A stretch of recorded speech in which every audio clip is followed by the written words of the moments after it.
જી sir. ગઈ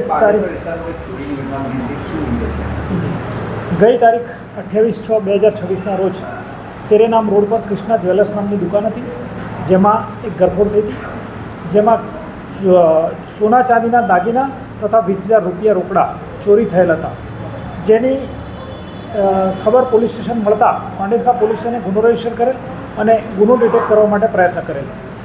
ગુનો detect કરવા માટે સીસીટીવી કેમેરા, મોબાઈલ અને હ્યુમન ઇન્ટેલિજન્સ કામે લગાડવામાં આવેલ, જેમાં 7 થી 8 ટીમો બનાવવામાં આવેલ, જેમાં સીસીટીવીની શરૂઆત કરતા આરોપીઓ તેરે નામથી રિંગ રોડ તરફ જાય છે, રિંગ રોડથી ટ્રાવેલ્સ તરફ પૂના તરફ જાય છે, પૂના ગામ તરફ, અને ત્યાંથી જે ટ્રાવેલ્સની બસ ઉપડે છે એ નંબર મળે છે અને એ નંબર આધારે ડ્રાઈવરનો કોન્ટેક્ટ કરવામાં આવે છે અને આરોપીઓના ફોટા વેરીફાઈ કરવામાં આવે છે.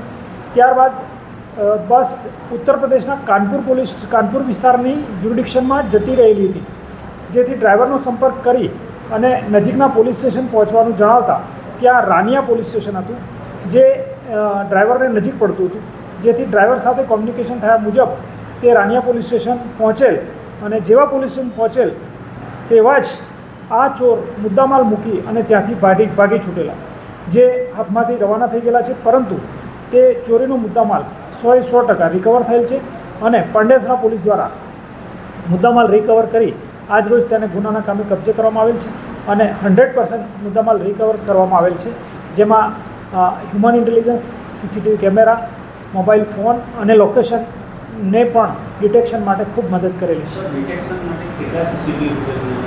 છે.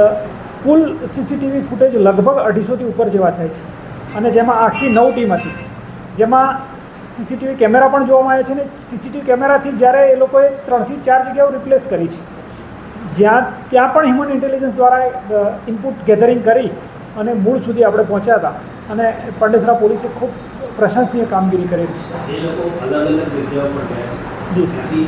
કોઈ જગ્યા પર્ટિક્યુલર કોઈ જગ્યાનો કોઈ રૂમ નહીં, તેઓ મૂળ સીસીટીવી ફૂટેજના આધારે આપણે કહી શકીએ, આરોપી તો જો આપણી પાસે છે નહીં એટલે એક્ઝેક્ટ કહી શકતા નથી, પણ સીસીટીવી ફૂટેજના આધારે આપણે એવું કહી શકીએ છીએ કે તેઓ ડાયમંડ નગરમાં 1 કલાક હોલ્ડ થયા છે, એવું પ્રાથમિક રીતે સીસીટીવી ફૂટેજ પરથી અંદાજ આવે છે. પરંતુ સાચી હકીકત તો જ્યારે આરોપી સામે આવશે ત્યારે એક્ઝેક્ટલી ખબર પડશે.